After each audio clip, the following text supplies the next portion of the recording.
Welcome, everybody, to Credit Chat Live. I am your co host, Destiny White, and I'm so happy to be joined by my co host, Rod Griffin. Rod is our Senior Director of Consumer Education and Advocacy, so it's a really special treat to have him on. We have our special guest, Brian Stack, who is the Vice President of Engineering and Dark Web Intelligence. I'm just so happy to have you, Brian, and we are going to be uncovering Identity Theft Awareness 101. Brian, do you have anything that you want to add just about your background and your time at Experian? Because you've been here a wonderful 2 decades. Well, thanks, Destiny and Rod, for taking the time out and allowing me to be a guest on the show. Definitely looking forward to the conversation today.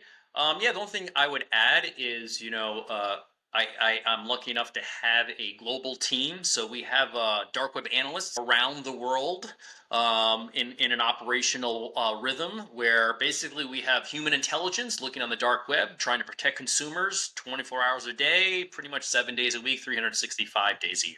That's absolutely awesome. And Rod, I'm so happy to have you here as my co host today. Brian, just to kick off the conversation, would you be able to give us a brief overview of what exactly the dark web is and how can it be used? So there's two ways to view the dark web. There's kind of a classic and liberal definition, right? And so the classic definition when people think of the dark web is, a very scary place on the internet. You need special software and you have to be a hacker to get access to it. And they're selling, guns and drugs and all that's true. All that's true. But at Experian, we kind of open up the aperture and take a little bit more of a liberal view of the dark web. Basically, for us, the dark web is any part, whether it be the classic dark web or the internet overall, where people are selling personal information online. And so we go into places like Telegram and Discord and Facebook Messenger, any app, any site, whether it be a website, a messaging app, where people are actually trying to sell personal information. Uh, at the end of the day, when you think of quote unquote the liberal definition of the dark web, really, again, it's a marketplace where people buy and sell personal information, credit cards, driver's license, passports, medical IDs, any type of information that can be monetized and resold. There's pretty much five groups that I always like to educate people on that make up the suppliers of data on the dark web. One is script kiddies, which you can think of them as a traditional kind of Hollywood hacker, the kid in the basement doing things more or less not really for money, but more just to disrupt things. Then there's the nation states, right? They're doing it. Sometimes it's to fund some of their operations, but often it's for some type of political gain or to make a political statement. Then there's anarchists, there's hackers, which are usually hired through organized crime. And so that is where, in terms of selling and buying information, organized crime across the globe in multiple different nations, that is where we've seen the most operationalization of the dark web, where it has become, in a sense, a business. And then there's the fifth group that often people forget is disgruntled employees. There are websites on the dark web that are actively pursuing people who are in key positions of data, whether it be in HR or in finance, where you could take payroll information or intellectual property and post it on the dark web and potentially get paid by some of these nefarious characters.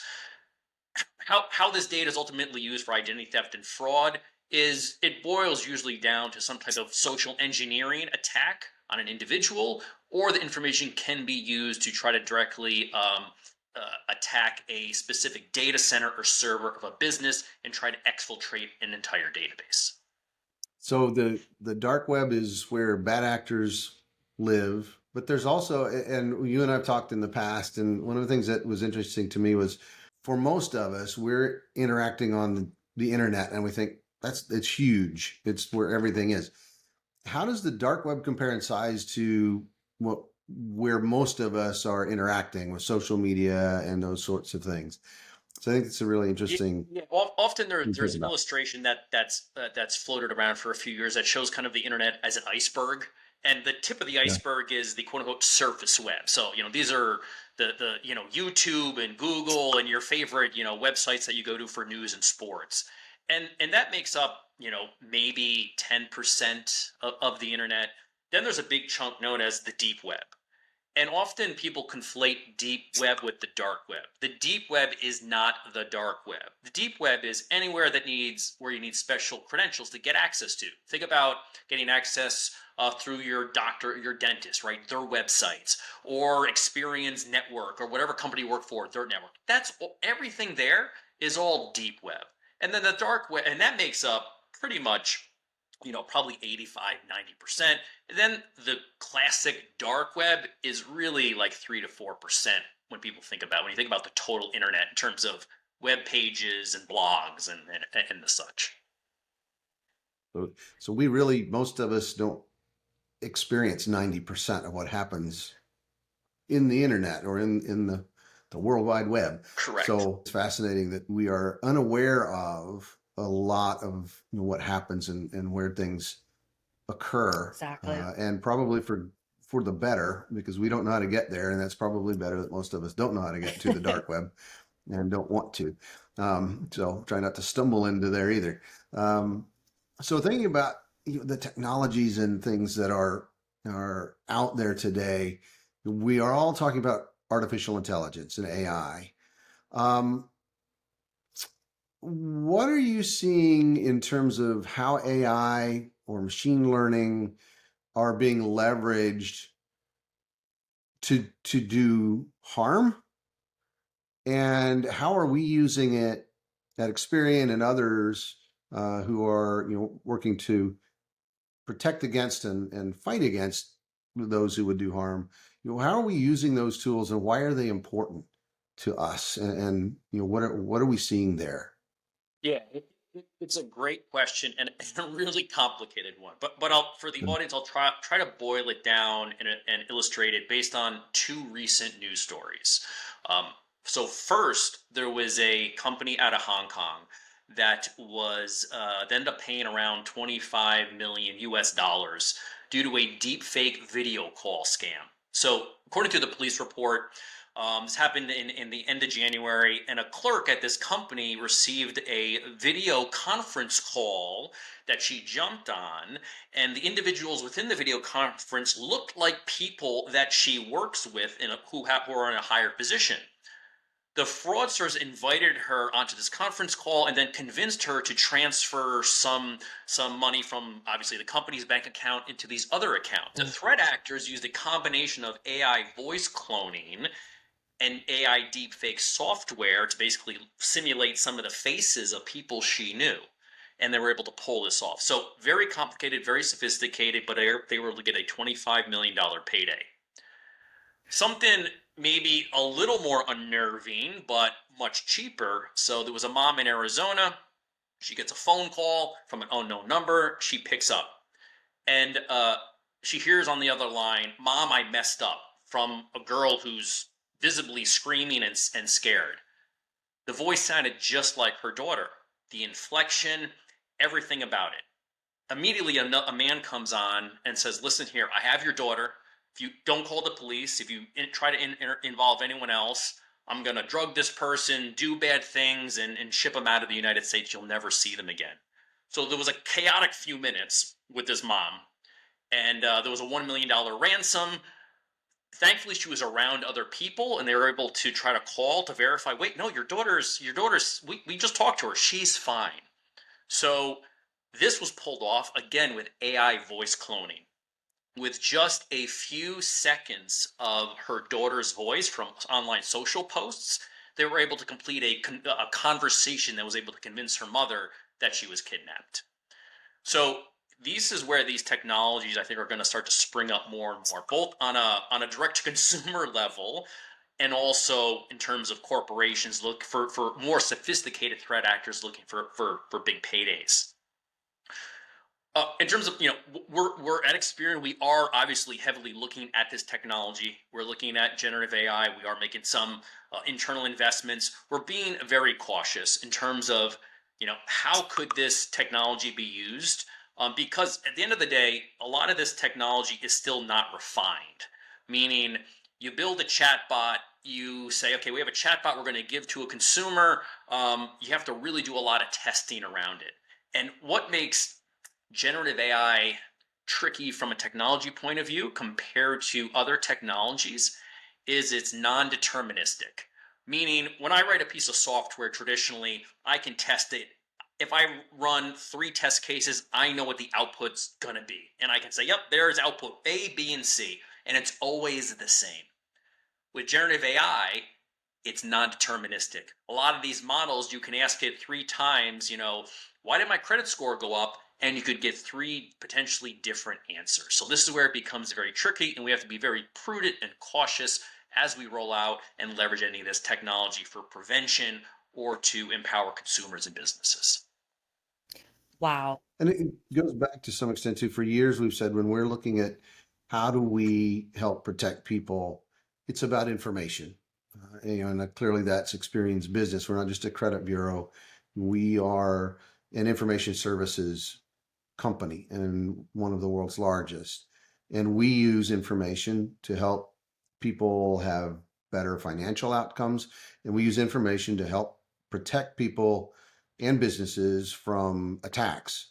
And we've said, we've said for years, that identity thieves, hackers are looking for information to use it nefariously. And we need the same information to be able to identify when it's being potentially misused or being attacked. Do you see AI being a significant part of that? I mean, do we need AI to fight AI in some ways? In some ways, I think businesses will start to leverage AI to fight AI in terms of phishing attacks on the companies, right? There's a lot of really impressive technology that exists to make sure you don't get a spam email or something that looks nefarious, right? And so I think there will be more and more techniques that are AI generated to try to fight some of this stuff. At the end of the day, a lot of it, for whether it be direct to consumer or B2B, it is about getting the data, building models, and building intelligence, not necessarily AI based intelligence, but just traditional machine learning models that we've been building for years to better inform people to make better decisions. At the end of the day, we are a data company, but I think, and a few executives have said this, we're a decisioning company. We try to have people, whether it be businesses or consumers, give them the right signals and information to make better decisions. And so, yeah, my team specifically, and I don't want to steal any thunder from our product team, but we are working on some models and some new features leveraging dark web data, leveraging more fraud data, leveraging data potentially from phishing attacks or ransomware, and trying to boil that down into something that's consumable for a consumer to say, hey, based on all these crazy signals, here's what we think you should do with your password or with your current footprint. Maybe your footprint is just too big. Maybe remove some emails, change your email accounts, sign up for different services based on where we see maybe a greater footprint of a threat for you as an individual. Well, so really about giving people information and tools to minimize their risk and to manage it, Yes, just like businesses do. it's I like to say, building features for mom. Right, we got to Yeah. build these features, this very complicated technology, very complicated pieces of data, and being able to message it in such a way that moms can make good decisions on should I be shopping on this website or maybe I shouldn't because they seem to be, every time I shop there my credit card number gets stolen. Like, those are the type of decisions we want to be able to have our consumers make. I love that. I love that. And that definitely ties into helping consumers just spot these red flags early on. And it's very, very important.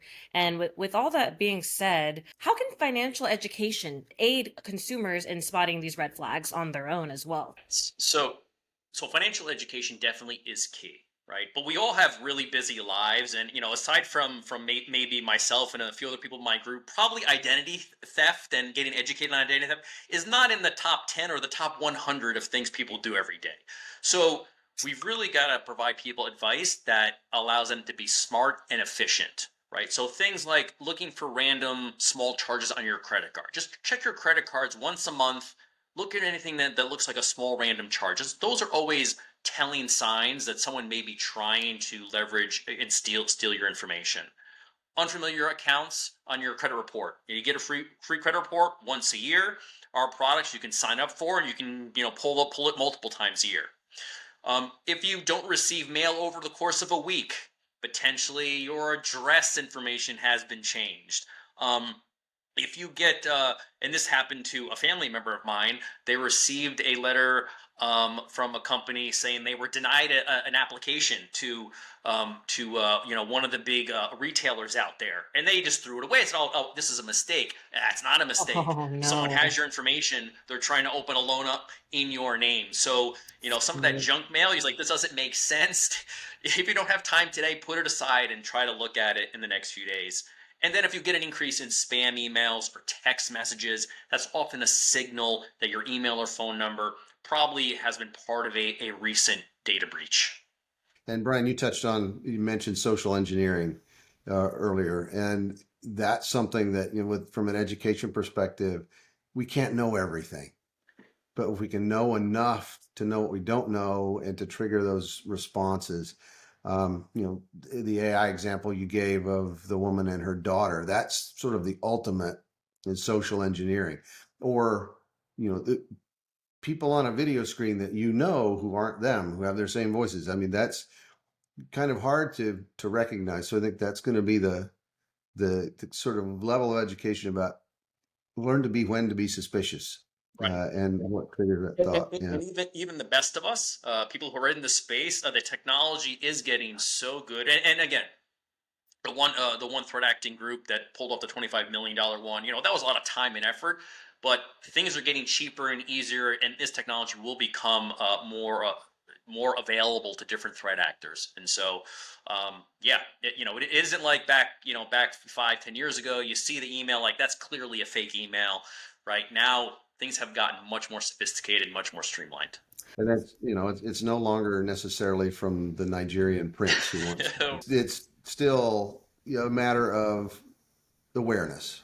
And I think that, and as we talk about, it's, being able to have enough knowledge to be aware, and then couple that with the tools we try to innovate and bring to market, help then act on that. So yeah, great points. I have a question about the example that you gave with just the deep fake videos, the conference call, the call from the daughter. Whenever consumers are receiving these emails, these calls, is it possible that these bad actors are using email addresses and phone numbers that are exactly the same as the people they're impersonating? I just want to clarify that and see if there's ways that we can spot red flags right then and there, or if most of the time they're impersonating the exact addresses. Yes. So email and phone spoofing, which is kind of what you're referring to, can be done. It's really pretty hard. So generally, again, the mother in Arizona, it came from an unknown number.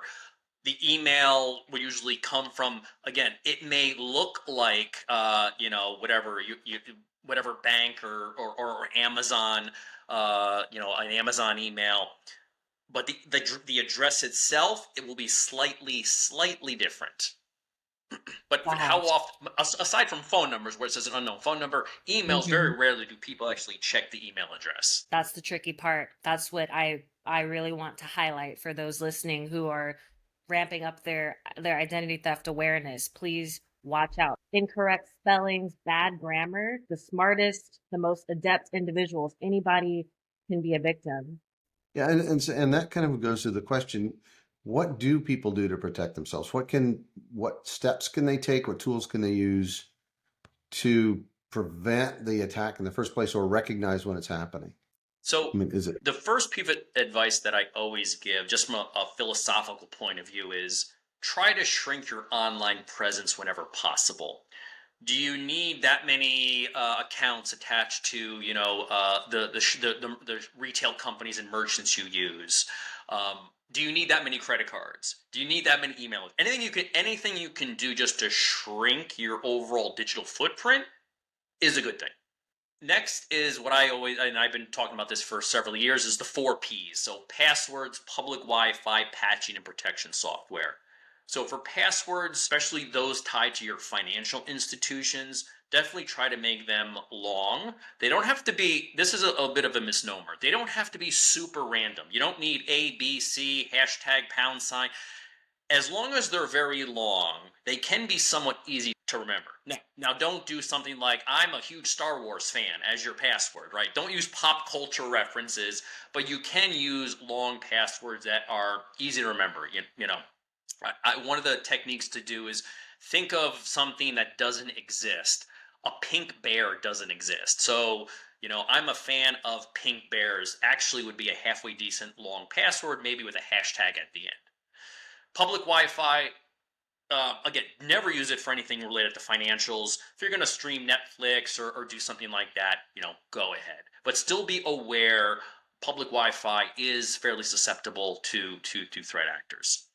Patching, both phones and operating systems have gotten better to automatically do this for you. Just make sure that when you do an update does come up, Microsoft or Apple, whatever you're using, try to update it as soon as possible. Especially if you see the words 0-day attack, definitely do it that day. That's a huge red flag. That means the threat community, like the cybersecurity community, has discovered something that nobody has a patch for, and they know the threat actors know about it. So it's something that usually can be very damaging to companies and to individuals. And then protection software. So I'm going to promote Experian Identity Works. So it's a great product. You can look at your dark web reports. You can monitor things like your social security number.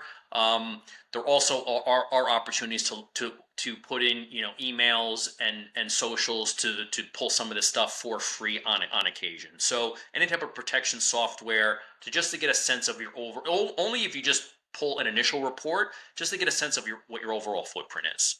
Some other pieces of general advice on top of that: separate financial accounts for non-financial accounts for your email and phone number.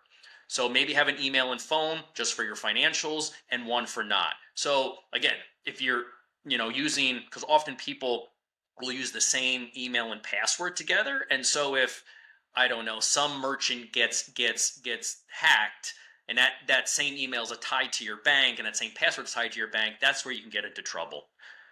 I do recommend freezing your credit file or locking it at all three credit bureaus, unless obviously you're about to buy a home or something significant.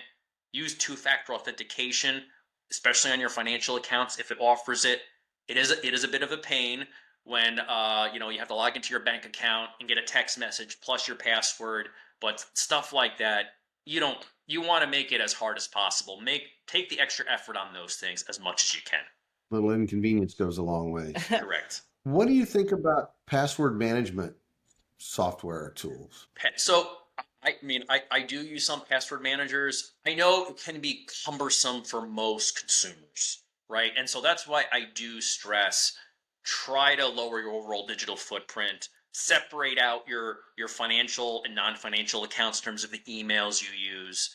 And again, you can make them, as long as they're long, they can be easy to remember. Again, password managers are great. Some of them have been hacked themselves over the years, and I don't want to name any names, but it's one of those things where they're just doing that alone doesn't necessarily mean you can just not think about it anymore. And that's the kind of the caveat that I always have about fraud and identity theft is, even freezing your credit file doesn't mean you should feel complacent. It doesn't mean that everything's protected. Doesn't mean that you're safe from identity theft. Doesn't stop someone from stealing a computer or breaching a database or stealing your mail. So it's a tool in the toolbox. Yeah. And one that I often people ask me when they're traveling, what should I do? There's anti-theft backpacks that are out there. So, some of the protection isn't necessarily just about technology and digital assets. Some of it's your behavior out in the world. So there's some great, and you can look on Amazon and others, anti-theft backpacks. So someone can't basically pickpocket you while you're traveling. They can't get into your backpack. So it's, again, small investment, but it goes a long way. Very smart. I love it. Just implementing these habits into your day-to-day life could protect you, could save you from being a victim. Brian, really, thank you so much for touching on these topics. So, one or two more questions. So, thinking about how things are evolving so rapidly now, get to look in that crystal ball. If your crystal ball is like mine, it's extremely foggy. But um, where do you think are there things that are on the horizon that we're looking at that could be interesting and are developing, or what's out there? Yeah. So I think three things that are and so let's say if I'm gonna, put on my Nostradamus hat here. Uh Obviously AI bots like ChatGPT are gonna be more and more in the hands of threat actors. And I know, the commercial products are saying, well, we have controls in place so people can't use it to, create hacks or figure out ways to exploit systems. The technology itself isn't going to be controlled by Microsoft or controlled by Google. So threat actors are going to have access to the technology. They're going to leverage it, like we've already seen again in Hong Kong with the mom in Arizona. This has become more of a business for organized crime in nation states, and so part of that means they try to become operationally efficient. So they're looking at the data. They look at how their attacks performed, who clicked, who didn't click, why didn't they click. So I think things around geo-calibrated phishing attacks. So we talked about, hey, even the best of us can get tricked. What some of the threat actors are starting to learn is they're leaning more into human behavior. Again, I'm probably not going to click on a spam message at 1 p.m. But you know what? At 11 o'clock at night, if I'm expecting an Amazon package or something the next day there's probably a much better. So they're starting to leverage more human psychology even more and more and trying to exploit people in their weakest points, which is, you send a text message late at night or early in the morning. People just get up out of bed. They look at their phone. They start playing. They're kind of half asleep, half awake. That's a great time to try to hit somebody.